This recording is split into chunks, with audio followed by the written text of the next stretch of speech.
Hello friends, இன்றைக்கி ஒரு paid trading strategy தான் பார்க்க போகிறோம். இதுக்கு டைம் ஃப்ரேம் வந்து 5 மினிட்ஸ் செட் பண்ணிக்கணும். இண்டிகேட்டர் வந்து இதுக்கு வந்து ஃபஸ்ட்டு சூப்பர் ட்ரெண்டு ஆட் பண்ணணும்.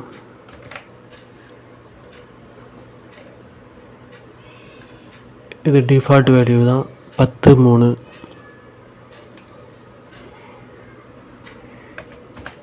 அடுத்து பிவோட் பாயிண்ட் ஸ்டாண்டர்டை ஆட் பண்ணிக்கிறேன்.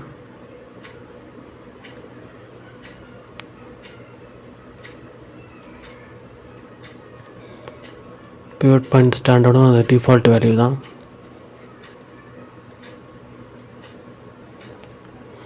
அவ்வளோதான், இண்டிகேட்டர் செட் பண்ணியாச்சு. இப்போ என்ட்ரி எப்படி எடுக்கணும்னா, சூப்பர் ட்ரெண்டு க்ரீனாக இருக்கும்போது மேலே உள்ள ஏதோ ஒரு லைன் R1 S1 ஏதோ ஒரு லைனு பிரேக் பண்ணி மேலே போகும்போது,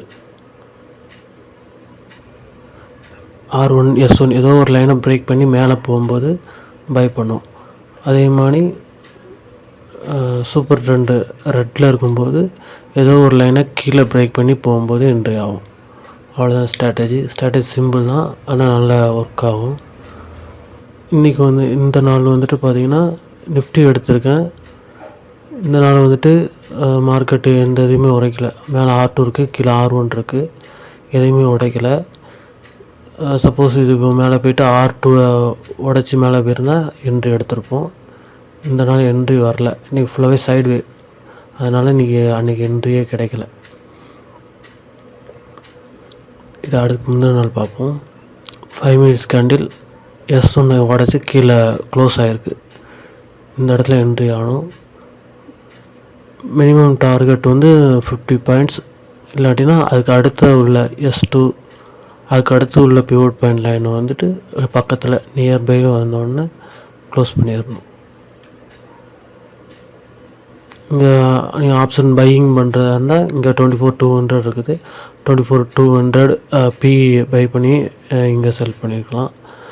நீங்கள் செல்லிங் பண்ணுறதா இருந்தால் இங்கே 24,200 சி செல் பண்ணி இங்கே பை பண்ணியிருக்கணும். அதுக்கடுத்து இந்த சூப்பர் ட்ரெண்டில் ஒரு சிங்கிள் தான் எடுக்கணும். அப்படி இந்த இடத்துல இது பிரேக் ஆகிருக்கு, இந்த கேண்டில் பிரேக் ஆகிருக்கு, இதில் இருக்கக்கூடாது. அடுத்து இந்த கேண்டில் பிரேக் ஆகிருக்கு, இந்த கேண்டில் பிரேக் ஆகிருக்கு, இதெல்லாம் எடுக்கக்கூடாது. ஒரு சூப்பர் ட்ரெண்டில் வந்துட்டு ஒரே ஒரு என்ட்ரி மட்டும்தான் எடுக்கணும். அதுக்கடுத்து இப்போ நமக்கு இங்கே க்ரீனாக மாறி இருக்குது,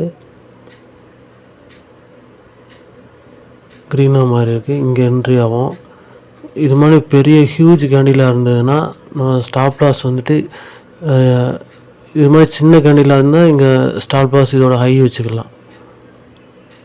இது மாதிரி ஹியூஜ் கேண்டிலாக இருந்ததுன்னா நம்ம ஸ்டாப் லாஸ் வந்து இந்த பிவோட் லைனுக்கு கொஞ்சம் கீழே வச்சுருக்கணும். இங்கே ஸ்டாப் லாஸ் இங்கே போடலாம். அப்படி இல்லாட்டினா இந்த கேண்டிலோட லோவாக போடலாம். இப்போ இந்த கேண்டில் என்ட்ரி ஆகிருக்கும், அதுக்கடுத்து இந்த கேண்டில் ஃபார்ம் ஆகிருக்கு, இந்த கேண்டிலோட லோவில் ஸ்டாப் லாஸ் போட்டுக்கணும். அதுக்கடுத்து இந்த கேண்டில் முடிஞ்ச உடனே இந்த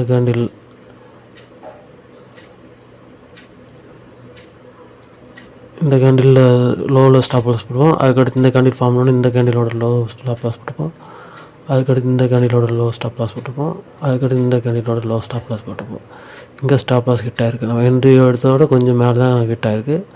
அது இல்லாமல் நீங்கள் இங்கே வந்துட்டு 50 பாயிண்ட் டார்கெட் நம்மளுக்கு. இங்கே இந்த இடத்துல வந்து பார்த்திங்கன்னா 30 பாயிண்ட்டுக்கு மேலே போயிருக்கு, 35 பாயிண்ட் போயிருக்கு. நம்மளோட டார்கெட் வந்து இந்த லைனுக்கு பக்கத்தில், அதனால் இந்த இடத்துல இது மாதிரி இந்த இடத்துல க்ளோஸ் பண்ணணும். இது பக்கத்துலேயே வந்துன்னா கூட இது க்ளோஸ் பண்ணியிருந்துக்கலாம். கொஞ்சம் பக்கத்தில் இருக்கிறதுனால பெரிய கண்டிலாம் ஃபார்ம் ஆகிருக்கு, இது பக்கத்தில் இருக்கிறதுனால இங்கே க்ளோஸ் பண்ணியிருக்கலாம்.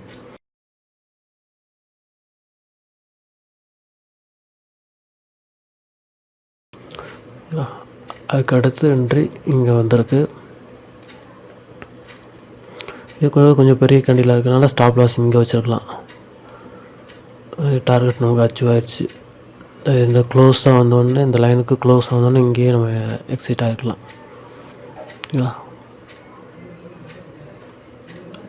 அதுக்கடுத்து ரெண்டாவது என்ட்ரி இங்கே வந்திருக்கு, இது எடுக்கக்கூடாது. அதே மாதிரி இங்கேயும் ஒரு என்ட்ரி வந்திருக்கு, இது எடுக்கக்கூடாது.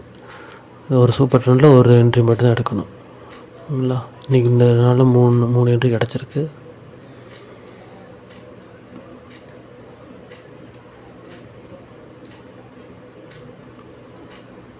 அதுக்கடுத்து இதுக்கு பாருங்கள், இது வந்து R2 ரொம்ப அதிகமாக இருக்குது. இங்கே பிரேக் ஆகிருக்கு. நம்மளோட ஸ்டாப் லாஸ் வந்து இங்கே போட்டிருப்போம். கொஞ்சம் பெரிய கண்டியில் இருக்கிறதுனால இந்த இடத்துல போட்டிருப்போம். டார்கெட் நமக்கு 50 பாயிண்ட்டு, மினிமம் 50 பாயிண்ட்டு. இது 65 மேலே போயிருக்கு. இங்கே கால் பை பண்ணியிருந்தோம்னா இங்கே எக்ஸிட்டாக இருக்கலாம். அதுக்கடுத்து இங்கே பிரேக் ஆகிருக்கு, இதை எடுக்க மாட்டோம் நம்ம. ஏன்னா ஒரு சூப்பர் ட்ரெண்டில் ஒரே ஒரு என்ட்ரி மட்டும் தான் எடுக்க போகிறோம். இது கீழே வந்து இங்கே பிரேக் ஆகி போயிருந்ததுனால எடுத்துருக்கலாம். அம்மாவோட இங்கே ஒரு என்ட்ரி கிடச்சிருக்கு, இதெல்லாம் எடுக்க மாட்டோம். ஓகேங்களா?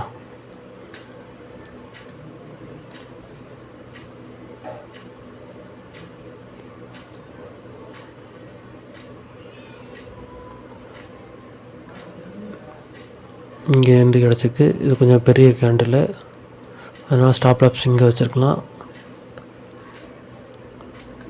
அல்லது நீங்கள் கேண்டிலோட ஃபஸ்ட் கேண்டிலோட லோ ஸ்டாப் லாஸ் ஃபஸ்ட்டு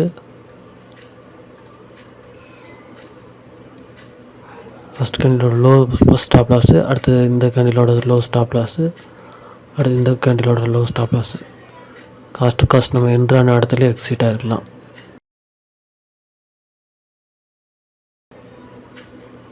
அதுக்கு அடுத்த என்ட்ரி இங்கே கிடச்சிருக்கு. இதோட ஸ்டாப் லாஸ் பெரிய கேண்டில்னால இங்கே போட்டிருப்போம். ஹிட்டால் 50 பாயிண்ட் வந்தோடனே எக்ஸிட் ஆகிருக்கலாம். இந்த இடம் வந்தோடனே எக்ஸிட் ஆகிருக்கலாம். அதுக்கு அடுத்த நாள் பார்க்கலாம்.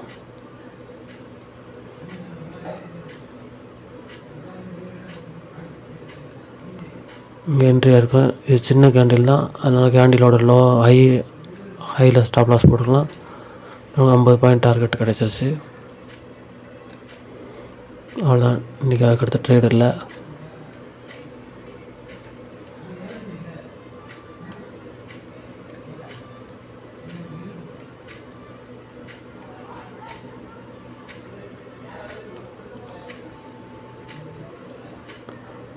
இங்கே என்ட்ரி கிடச்சிருக்கு. இங்கே நம்ம எக்ஸிட் ஆகிருக்கலாம். அதுக்கடுத்து நம்மளுக்கு இங்கெல்லாம் என்ட்ரி கிடச்சிருக்கு, இதெல்லாம் எடுக்க மாட்டோம். ஏன்னா ஃபஸ்ட்டு சிக்னல் மட்டும் எடுப்போம், அதுக்கடுத்து எடுக்க மாட்டோம். அன்றைக்கி ஃபுல்லாக ஒரே ட்ரெண்டில் இருந்தோன்னா அவ்வளோ அதுக்கடுத்து எடுக்க மாட்டோம் நம்ம. இதெல்லாம் எடுக்கலாம் நமக்கு, ஆனால் ப்ராபபிலிட்டி கம்மி தான். இந்த இங்கே பிரேக் ஆகிருக்கு, அடுத்து மட்டும் மேலே போயிடுச்சு. இங்கேயும் பிரேக் ஆகிருக்கு, அடுத்து மட்டும் மேலே போயிடுச்சு. இந்த இங்கே பிரேக் ஆகிருக்கு, அடுத்து கீழே வந்திருக்கு. ஓகே ஃப்ரெண்ட்ஸ், இதான் ஸ்ட்ராட்டஜி. யூஸ் பண்ணி பாருங்கள், பேக் டெஸ்ட் பண்ணி பாருங்கள்.